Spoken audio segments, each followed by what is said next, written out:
ಮಕ್ಕಳೇ, ಈ ದಿನ ಆಗಸ್ಟ್ ತಿಂಗಳಲ್ಲಿರ್ತಕ್ಕಂಥ ಸ್ವಾತಂತ್ರ್ಯ ದಿನಾಚರಣೆಯನ್ನು ಕುರಿತು ಒಂದು ವಾರ ಅದೇ ವಿಷಯದ ಬಗ್ಗೆ ಚರ್ಚೆ ಮಾಡ್ತಾ ಬಂದಿದ್ದೀವಿ.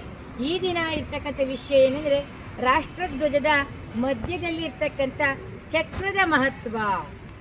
ಅದನ್ನೇನಂತ ಕರಿತೀವಿ, ಅದರ ಮಹತ್ವವೇನು, ಅದರ ವಿವರಣೆ ಏನು ಅಂತಕ್ಕಂಥ ವಿಷಯವನ್ನು ನಮ್ಮ ಪುಟಾಣಿ ಮಕ್ಕಳು ಪರಿಚಯ ಮಾಡಿಕೊಂಡು ನಿಮ್ಮ ಹೆಸರನ್ನ. ನನ್ನ ಹೆಸರು ತೇಜಸ್ವಿನಿ. ನಾನು 6ನೇ ತರಗತಿಯಲ್ಲಿ ಓದುತ್ತಿದ್ದೇನೆ. ಭಾರತ ತ್ರಿವರ್ಣ ಧ್ವಜದ ಮಹತ್ವ. ಭಾರತದ ರಾಷ್ಟ್ರಧ್ವಜವು 3 ಬಣ್ಣಗಳನ್ನು ಹೊಂದಿವೆ. ಆ ಬಣ್ಣಗಳೆಂದರೆ ಕೇಸರಿ, ಬಿಳಿ ಮತ್ತು ಹಸಿರು. ಕೇಸರಿ ಬಣ್ಣವು ಧೈರ್ಯ ಮತ್ತು ತ್ಯಾಗವನ್ನು ಸೂಚಿಸುತ್ತದೆ. ಬಿಳಿ ಬಣ್ಣವು ಶಾಂತಿ. ಅವ್ರಿಗೆಲ್ಲ ಕೇಳಬೇಕಲ್ಲ, ಜೋರಾಗಿ ಹೇಳ್ಬೇಕು. ಕೇಸರಿ ಬಣ್ಣ ಏನು ಹೇಳುತ್ತಮ್ಮ? ಧೈರ್ಯ ಮತ್ತು ತ್ಯಾಗವನ್ನು ಸೂಚಿಸುತ್ತದೆ. ಧೈರ್ಯ ಮತ್ತು ತ್ಯಾಗವನ್ನು ಸೂಚಿಸುತ್ತದೆ. ಬಿಳಿ ಬಣ್ಣವು ಶಾಂತಿ, ಶುದ್ಧತೆ, ಸತ್ಯ ಮತ್ತು ಪ್ರಾಮಾಣಿಕತೆಯನ್ನು ಸೂಚಿಸುತ್ತದೆ. ಹಸಿರು ಬಣ್ಣವು ಬೆಳವಣಿಗೆ, ನಂಬಿಕೆ ಮತ್ತು ಫಲವತ್ತತೆಯನ್ನು ಸೂಚಿಸುತ್ತದೆ. ಧ್ವಜದ ಮಧ್ಯದಲ್ಲಿ 24 ಅಡ್ಡಗೆರೆಗಳು, ನೀಲಿ ಬಣ್ಣದ ಅಶೋಕ ಚಕ್ರವಿದೆ. ಮತ್ತೆ ಅಶೋಕ ಚಕ್ರವು ಧರ್ಮ ಚಕ್ರದ ಚಿತ್ರಣವಾಗಿದೆ. ಅದು ಧರ್ಮವನ್ನ ಸೂಚಿಸುತ್ತದೆ. ಇದನ್ನು ವೆಂಕಯ್ಯ ಅವರು ಸ್ವರಾಜ್ಯ ಧ್ವಜ ಎಂದು ವಿನ್ಯಾಸಗೊಳಿಸಿದ್ದಾರೆ. ರಾಷ್ಟ್ರಧ್ವಜವನ್ನು 22 ಜುಲೈ 1947ರಂದು ಅಂಗೀಕರಿಸಲಾಯಿತು. ಇದು ನಮ್ಮ ಸ್ವಾತಂತ್ರ್ಯ ರಾಷ್ಟ್ರೀಯ ಹೆಮ್ಮೆಯ ಸಂಕೇತವಾಗಿದೆ. ಖಂಡಿತ. ಇದರಲ್ಲಿ 24 ಗೆರೆಗಳಿರ್ತವೆ. ಇದರಲ್ಲಿ ಅಶೋಕ ಚಕ್ರ, ಇದನ್ನೇ ಆ ಚಕ್ರವನ್ನು ನಾವು ಅಶೋಕ ಚಕ್ರ ಅಂತ ಕರಿತೀವಿ. ನೀವು ಹೇಳ್ತೀವಿ ಅದ್ರ ಬಗ್ಗೆನೇ. ಖಂಡಿತ ಅಶೋಕ ಚಕ್ರ ಅಂತ ಕರಿತೀವಿ ಮಕ್ಕಳಿಗೆ. ಅಶೋಕ ಚಕ್ರವರ್ತಿ ಹೆಸರು ಗೊತ್ತಲ್ವಾ ನಿಮಗೆ? ಇತಿಹಾಸದಲ್ಲಿ ಅಲ್ವಾ ಅವರ ಹೆಸರು ಇದು, ಅಶೋಕ ಚಕ್ರ. ಸಾರಾನಾಥದಲ್ಲಿ ಸಹ ಅದನ್ನು ಕಾಣ್ತಾ ಹೋಗ್ತೀವಿ ನಾವು. ಹೇಳಮ್ಮ ನೀನು ರಾಷ್ಟ್ರಧ್ವಜದ ಮಹತ್ವದ ಹೆಸರು ಹೇಳು.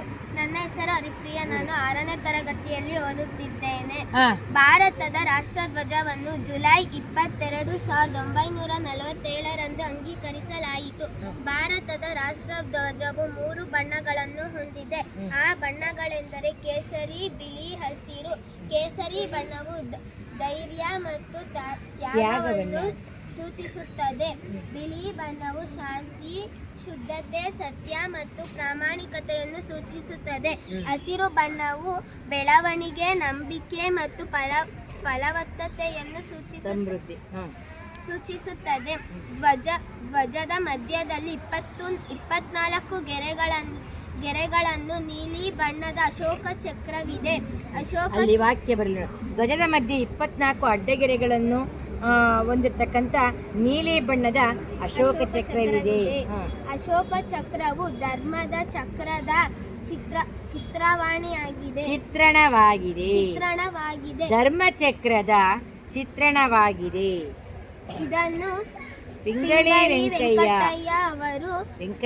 ವೆಂಕಯ್ಯ ಅವರು ಸ್ವರಾಜ್ಯ ಧ್ವಜ ಎಂದು ವಿನ್ಯಾಸಗೊಳಿಸಿದರು. ಇದನ್ನು ನಮ್ಮ ಸ್ವಾತಂತ್ರ್ಯ ಹೆಮ್ಮೆಯ ಸಂಕೇತವಾಗಿದೆ. ಖಂಡಿತ ಮಕ್ಕಳೇ, ನನ್ನ ಪುಟ್ಟ ಭಾಷಣವನ್ನು ಮುಗಿಸುತ್ತೇನೆ. ಖಂಡಿತ ಮಕ್ಕಳೇ, ಇಲ್ಲಿ ಕೇಸರಿ, ಬಿಳಿ, ಹಸಿರು ಬಣ್ಣವನ್ನು ಹೊಂದಿರುತ್ತೆ. ಮಕ್ಕಳೇ, ನಾಳೆ ನಾವೆಲ್ಲ ಆಚರಿಸ್ತಾ ಇದೀವಲ್ವಾ? ಯಾವ ಹಬ್ಬ ಅದು?